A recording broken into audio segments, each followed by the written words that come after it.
All right, so you must record ODF. Thank you. Okay.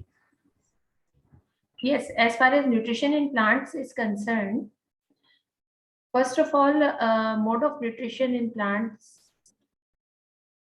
mode of nutrition in plants.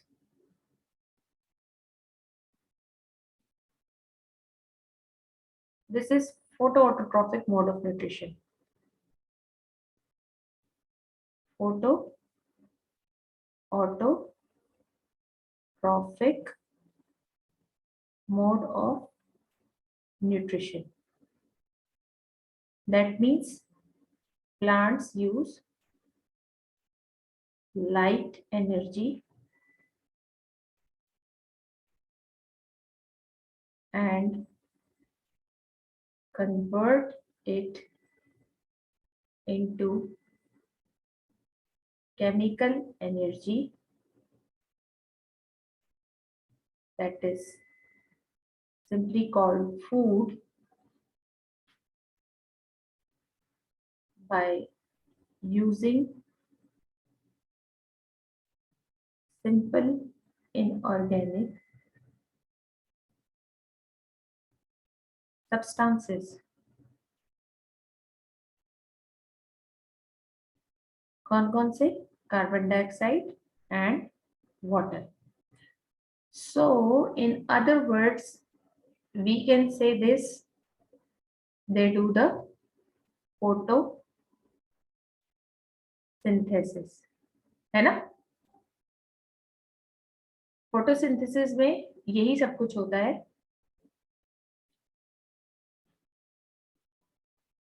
Photosynthesis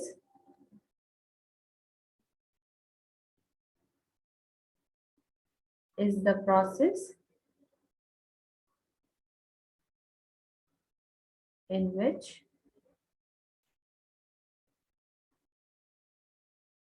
plant synthesize food material, that is glucose, from raw material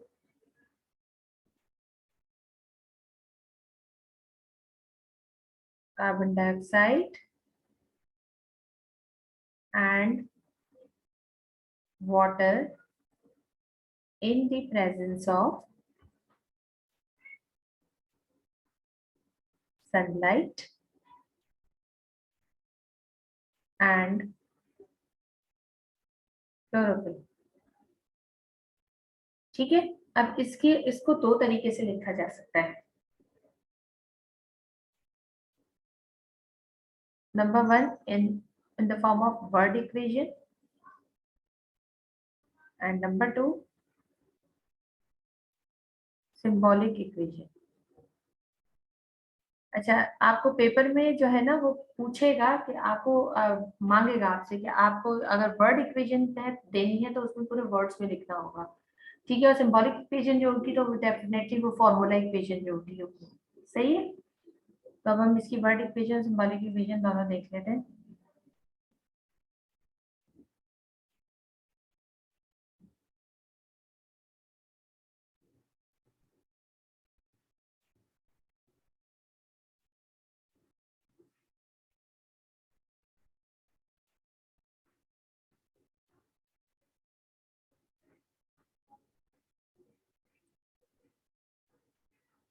word equation. ठीक है.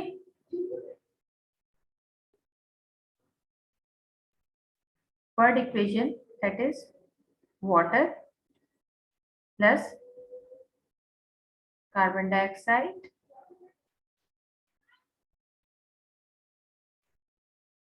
glucose oxygen.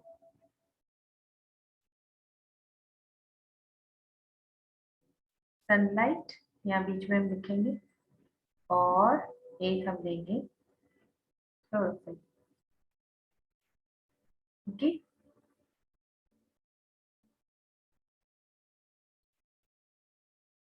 Now another one is the symbolic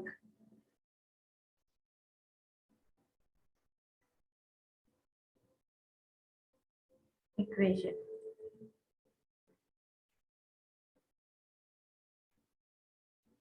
इसमें हमारे पास है water plus carbon dioxide 6H2O plus 6CO2. It gives C6H12O6 plus 6O2. और इसके अंदर हमने यहाँ पे सनलाइट और नीचे क्लोरोफिल एज इट इज लिखना है, जैसे कि वर्ड इक्वेशन में। ये दो तरह से इक्वेशन जो होती है वो पूछी जाती है सीआईएससी पेपर्स के अंदर, ठीक है। Now we start with the food factory of the plant, from where the food is synthesized. Where the food is synthesized, बताओ भाई।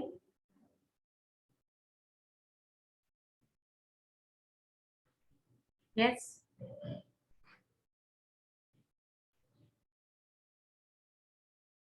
food factories of plant.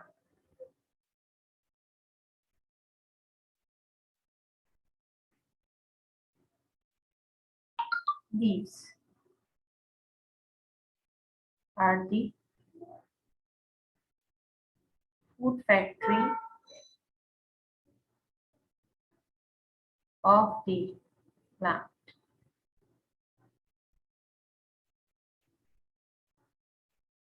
Now, first of all, we discuss the types of the leaves.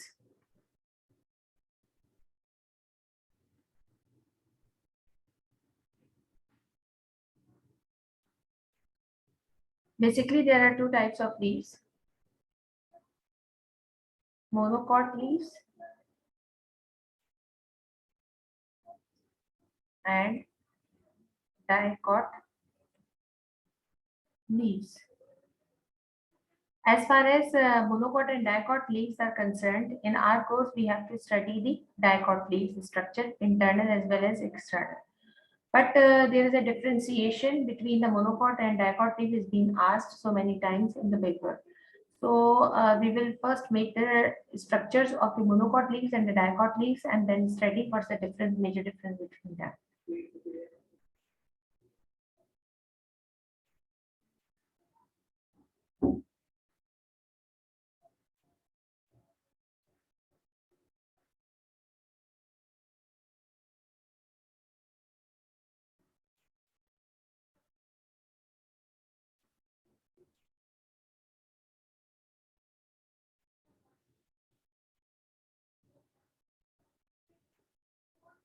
Monocot leaf and dicot leaf.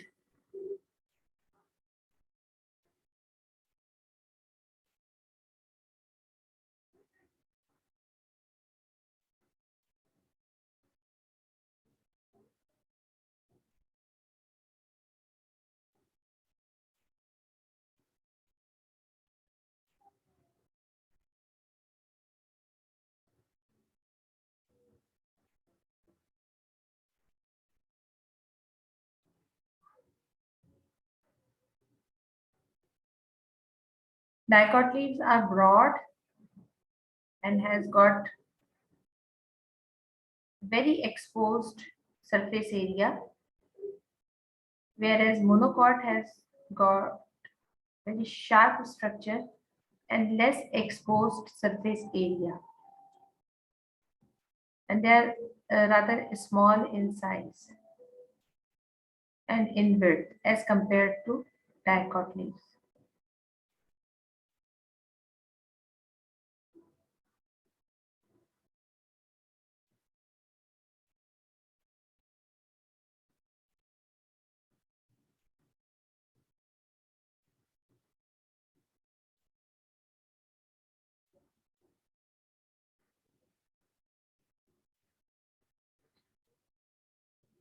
Leaf blade, this one is the leaf blade, this one is the lamina, that is internal surface area, exposed surface area, These are the veins parallel, ठीक है, ये parallel when होती है। जबकि dicot में एक होती है midrib when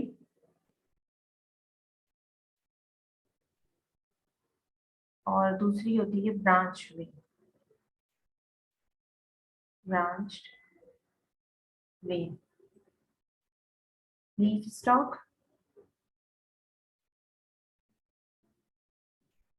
leaf stock. So there is a difference. This is the difference between the monocot and the dicot leaf. Both are capable to do photosynthesis. Capable to do photosynthesis.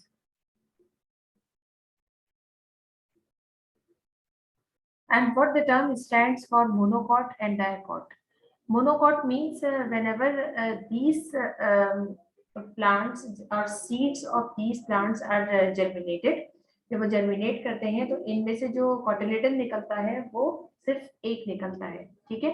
When monocot leaves or monocot plant germinates, their seeds germinates, only one cotyledon is being developed and comes up on the surface of the earth, ठीक है। जबकि dicot के अंदर क्या होता है, dicot के अंदर जो है उसका जो प्लांट होता है, उसका जो सीड होता है, जब वो जर्मिनेट करता है तो टू कॉटिलेडन्स जो होते हैं एट अ टाइम जो है वो सरफेस के ऊपर डेवलप होकर निकलते हैं along with the plumule which is going to become the strong stem, ठीक है। तो that's how the mono and di stands for. Mono that means one cotyledon at the for the very first time as the germination takes place, and dicot means two cotyledons for the very first time when the germination takes place of the seed. अच्छा, अब हम जो है dicot का जो structure है उसको detail में पढ़ते हैं।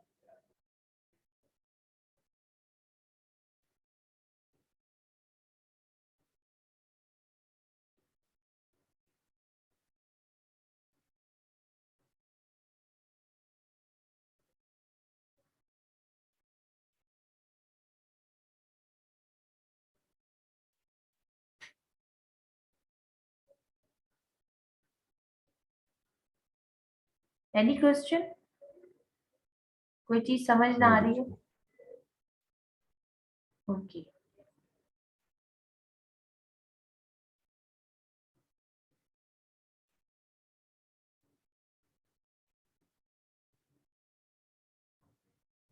अब ये एक डायकॉट लीफ मैंने दोबारा बनाया है।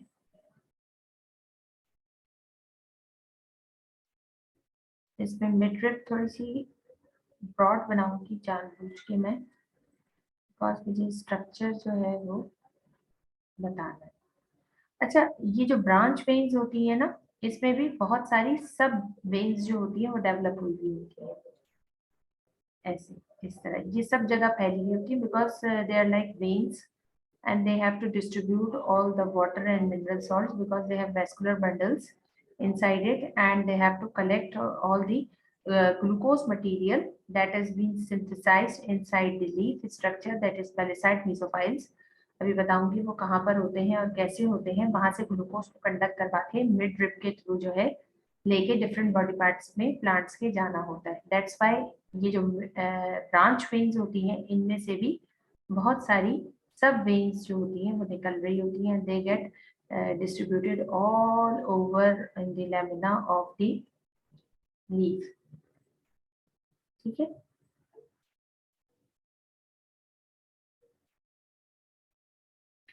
अच्छा, अगर मैं इसका जैसे कहते हैं कि टीएस लूं, यानी बीच में से इसको कट कर दूं, ऐसे कर, तो मेरे ख्याल से ये कुछ ऐसा नजर आएगा।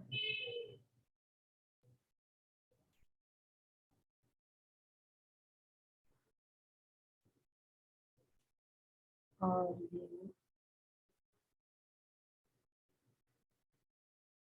कुछ इस तरीके से अगर मैं इसका 3D लिख देखूं तो वो कुछ ऐसा नजर आएगा, है ना। और इसमें मुझे सेंटर में ना मिड रिब में वेस्कुलर बंडल्स जो है वो रन करते हुए लाइट लाइट से नजर आएंगे, और यहाँ पे ना कुछ सेल्स जो है वो लॉन्गिट्यूडनल शेप के वो भी नजर आ रही है, क्योंकि ये साइज में बड़े होते हैं तो ये फिर भी मुझे नजर आ सकते हैं। और इसके अलावा जो लोअर एपिडर्मिस है वहां पे मुझे कुछ स्पेसेस ओपन हुई हुई, जिसे कहते हैं हॉलो स्पेसेस, होल्स, वो नजर आएंगे। ठीक है। अच्छा, अब अगर मैं इसका जो पूरा टीएस है उसका एक सेक्शन जो है वो उतार के यहाँ पे लेकर आऊं और उसको थोड़ा सा ब्रॉड करके देखूं तो वो कुछ ऐसा नजर आएगा, और लेस ऐसा नजर आएगा। ठीक है। और वो चीज, एक सेकंड,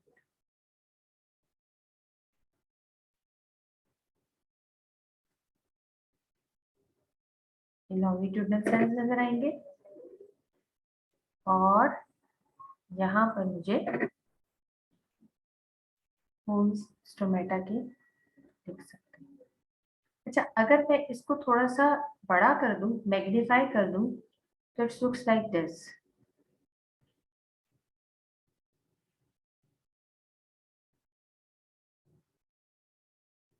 सबसे पहले तो क्यूटिकल मुझे नजर आएगा, ये अभी मैं अपर एपिडर्मिस बना रही हूँ। इसके ऊपर एक बारीक सी ट्रांसपेरेंट लेयर नजर आएगी जिसे हम कहेंगे क्यूटिकल। अब इन सबको लेबल भी कर दूंगी। फिर अपर एपिडर्मिस। अच्छा, बीच में जो भी मटेरियल बनाना है वो भी मैं बनाऊंगी, लेकिन सेंटर में जो मिड रिब है, ये जो चीज है, ये जो चीज है ये इधर बनानी हो। ये endodermis. Endo means inside, डर्म means skin. जैसे आपके जबान या मुंह के अंदर की स्किन होती है, इंटरनल स्किन होती है, उसको हम क्या कहते हैं, एंडोडर्मिस। जो ऑर्गेनल्स, जो इंटरनल ऑर्गन्स होते हैं, इंटरनल पार्ट्स होते हैं बॉडी के, उनकी एक अपनी स्किन होती है, उसे हम कहते हैं एंडोडर्मिस। और जो सरफेस के ऊपर स्किन होती है उसे हम कहते हैं एपिडर्मिस। एपिडर्मिस मीन्स अपर। तो ये प्लांट की एंडोडर्मिस है। ये इंटरनल पार्ट्स को एक दूसरे से अलग करती है, ऑर्गेनिल्स को। ठीक है। ये तो ये वाला पोर्शन हो गया। फिर जो ये वाला पोर्शन है नीचे का, ये वाला जो है, ये मैं इधर बनाऊंगी। ये लोअर एपिडर्मिस है।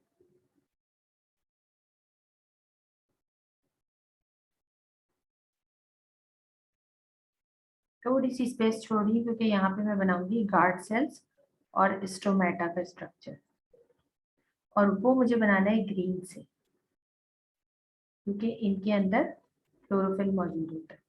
जहाँ ग्रीन स्ट्रक्चर बनाऊंगी उसका मतलब है यहाँ यहाँ क्लोरोफिल मौजूद है, और जहाँ ग्रीन स्ट्रक्चर नहीं बनाऊंगी, ग्रीन कलर से कोई स्ट्रक्चर नहीं बनाऊंगी, इसका मतलब है वहां वहां क्लोरोफिल मौजूद नहीं है। ठीक है। ये हमारे पास गार्ड सेल्स हो गए और इसमें क्लोरोप्लास्ट के अंदर क्लोरोफिल भरा हुआ मौजूद है। ओके। अब मैं बनाती हूँ यहाँ पे लॉन्गिट्यूडनल एलोंगेटेड सेल्स। ये चाइनीज लेटर लाइक अरेंजमेंट के एलोंगेटेड सेल्स होते हैं, और इनका सरफेस एरिया बहुत ज्यादा होता है बिकॉज ऑफ देयर एलोंगेशन। ये सेल मॉडिफिकेशन की एक टाइप है, और इनको हम कहते हैं palisade mesophylls. They are very much full of chloroplast and chlorophyll.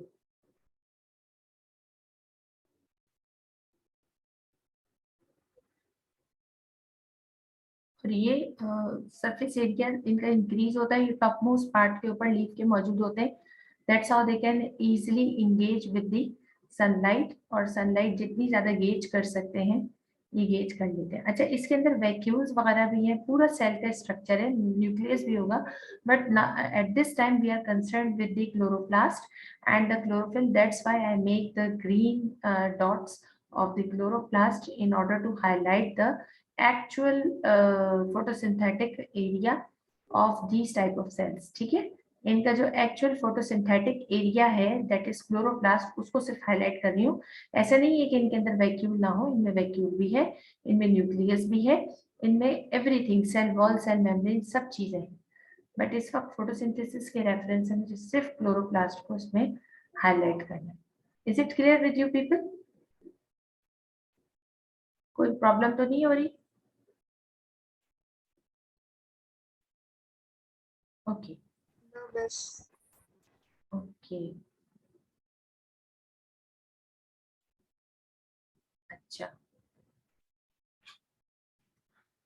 अच्छा, इसके नीचे यहाँ पे स्पंजी मीजोफाइल्स होते हैं। ठीक है, लेबलिंग में बाद में करूंगी, पहले मैं तुम लोगों को अच्छा, स्पंजी मीजोफाइल्स जो होते हैं वो भी क्लोरोप्लास्ट कंटेनिंग सेल्स होते हैं and they have got hollow spaces, air sacs. ठीक है, और उनके अंदर जिसे कहा जाए कि एक्सचेंज ऑफ गैसेस जो होती है वो हो रही होती है। It these are hollow spaced cell tissues, cells and tissues, here the gaseous exchange takes place। जैसे यहाँ पे ही देखो ये सैक बन जाएगी। ये समझ रहे हैं कि ये एक तरह से मोरलेस ह्यूमन बीइंग्स का जो लंग्स का स्ट्रक्चर होता है उसमें एल्वियोलाई होते हैं, air sac like structure, hollow spaces होती हैं जहाँ पे गैस एक्सचेंज हो रही होती है। ये मोरलेस उसी को रिप्रेजेंट कर रहे हैं। These are the leaves are also called the breathers of the plant, क्योंकि इनके पास स्टोमेटा होता है, एयर सैक होती है।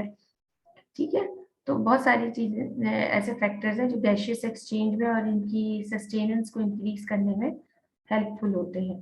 फूड भी बना रहे होते हैं और ब्रीदिंग भी कर रहे हैं, दोनों चीजें एक साथ हो रही हैं इस फूड फैक्ट्री के अंदर।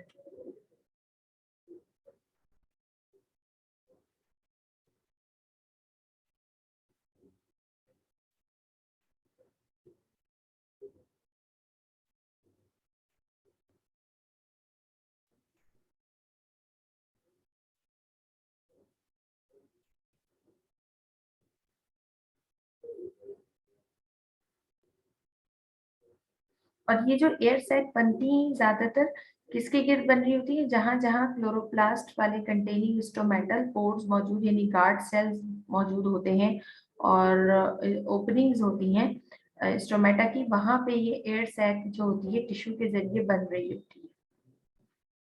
ठीक है, अच्छा, अगर मीटिंग एंड हो जाए तो फिर आप लोगों ने दोबारा ज्वाइन कर लेनी है ताकि जो है आपका लेक्चर जो है वो मिस ना हो।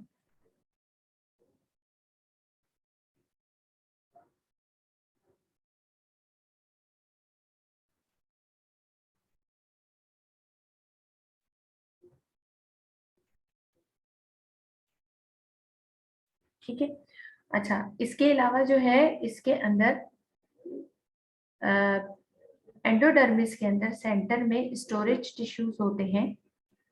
ठीक है, ये कहलाते हैं पिथ सेल्स, और इसके गिर्द जो है जाइलम एंड फ्लोएम होते हैं। जाइलम जो होते हैं वो अंदर की तरफ होते हैं। ठीक है, तीन तीन के बंचेस में बना रही हूँ जाइलम, ये अंदर की तरफ वेस्कुलर बंडल्स होते हैं। ये कहाँ मौजूद है, ये बेसिकली यहाँ पे मौजूद है, इधर, यहाँ इनकी लोकेशन। ठीक है ना, समझ आ गया ना, ये वेसल्स हैं। ठीक है, जाइलम अंदर की तरफ होते हैं और फ्लोएम जो होते हैं वो बाहर होते हैं। ये फ्लोएम। ठीक है, ये वेसल्स जो हैं इनके हॉलो ट्यूबिंग्स हैं। टीएस के अंदर जाहिर है इनका अपर सरफेस नजर आएगा, जो उनकी ब्रेड्थ है ट्यूब की वो जो है वो शो हो रही होगी। और ये जो ब्लैक कलर के हैं ये सारे कॉर्टेक्स सेल्स या पिथ सेल्स, स्टोरेज सेल होते हैं सारे के सारे। का काम ज्यादातर ग्रोथ एंड मेंटेनेंस का होता है और स्टोरेज का होता है। ओके, अच्छा, अब हम इसकी लेबलिंग कर लेते हैं। अच्छा, ये जो है ना बेसिकली ये आगे तक जा रहा है। ठीक है, अच्छा, अब इसके अंदर लेबलिंग जो है, I have to remove this leave also. ठीक है, for labelling.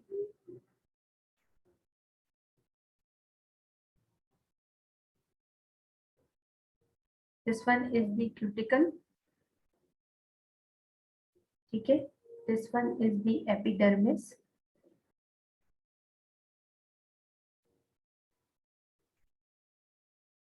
This one is the palisade mesophyll.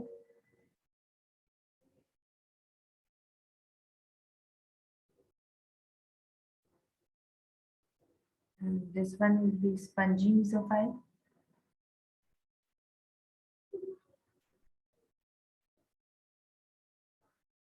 These are the air sac. This one is the lower epidermis. This one is the upper epidermis. Upper epidermis, lower epidermis, guard cells,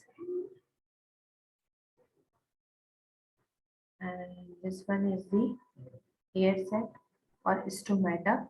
Sorry,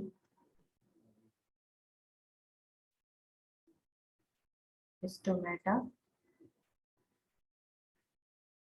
ठीक है. अच्छा, ये जो है ये endodermis है. Endodermis, ठीक है, एंडोडर्मिस है. This one is the phloem and red one is the xylem, ठीक है, and this one is the pit, and these are the cortex. So this is the structure or the TS of the leaf. TS of dicot leaf. अच्छा, एक चीज और बता दूं कि जो एयर सैक होती है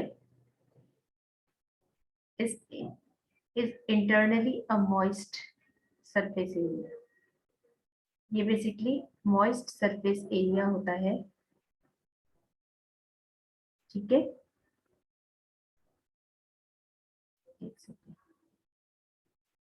यहाँ पे क्या होता है, वाटर होता है. जैसे एल्वियोलाई के अंदर होता है ना, एयर सैक के अंदर लंग्स में कि internal environment cool and moist होती है, इसी तरह ये भी कूल एंड मॉइस्ट एरिया होता है, ठीक है. कूल एंड मॉइस्ट एरिया होता है. दैट मीन्स कि जब कार्बन डाइऑक्साइड इसके अंदर एंटर होती है CO2, तो ये वाटर के साथ रिएक्ट करती है. किसके साथ रिएक्ट करती है? वाटर के साथ. सो मैं भी यहाँ पे बता देती हूँ.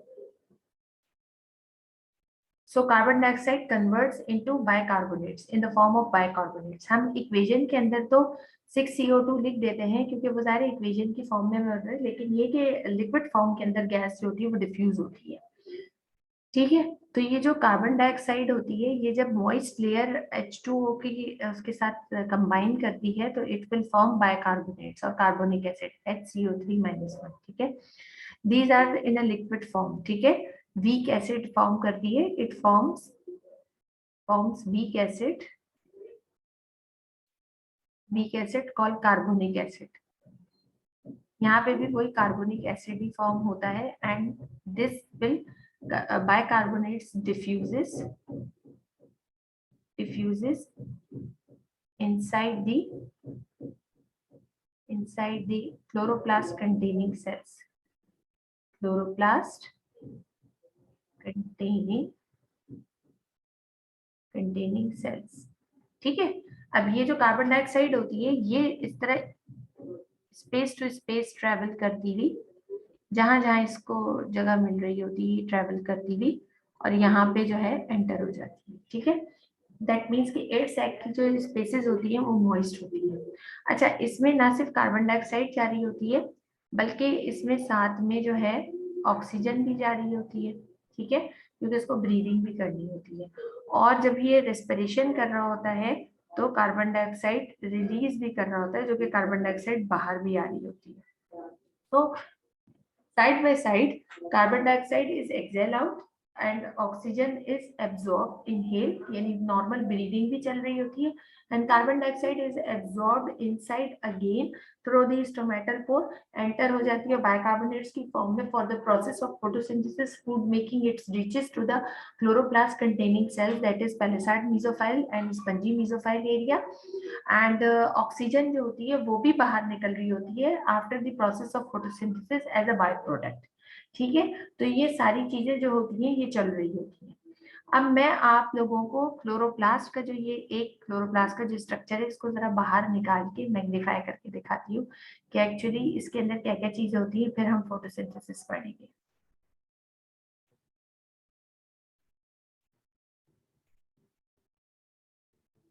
अच्छा, क्लोरोप्लास्ट की खुसूसियत क्या है, और क्लोरोप्लास्ट जो है वो प्लांट सेल के अंदर आया कैसे, कुछ पता है इसके बारे में?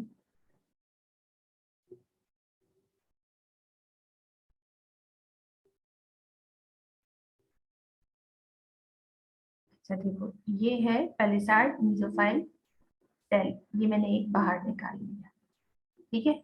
इसमें सेल वॉल है, सेल मेम्ब्रेन है। अच्छा, अंदर जो है लार्ज सेंट्रल वैक्यूल में बना देती हूँ, इतनी बड़ी नहीं बनाऊंगी, थोड़ी सी बना देती हूँ, ठीक है। और इसमें न्यूक्लियस भी है, ठीक है, और दूसरे ऑर्गेनल्स भी हैं, लेकिन मेरा फोकस जो है इसका क्लोरोप्लास्ट है। इसमें क्लोरोप्लास्ट बहुत ज्यादा होते हैं नॉर्मल सेल के मुकाबले में, बिकॉज इसको फोटोसिंथेसिस करना होता है। अब ये जो क्लोरोप्लास्ट है ना, क्लोरोफिल से भरा हुआ होता है, और इसको मैं बाहर निकाल के बड़ा करके बनाऊंगी। इसको मैंने बाहर निकाला और इसको मैं अब बड़ा कर, ठीक है।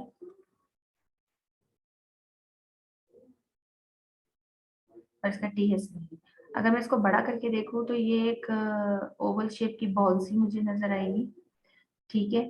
और इसके ऊपर इस तरह की लाइंस जो होगी वो मुझे नजर आ रही है।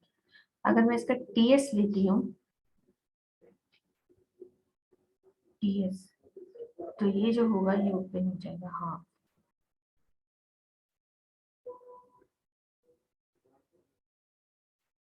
हाफ पोर्शन मैंने ऊपर से हटा दिया,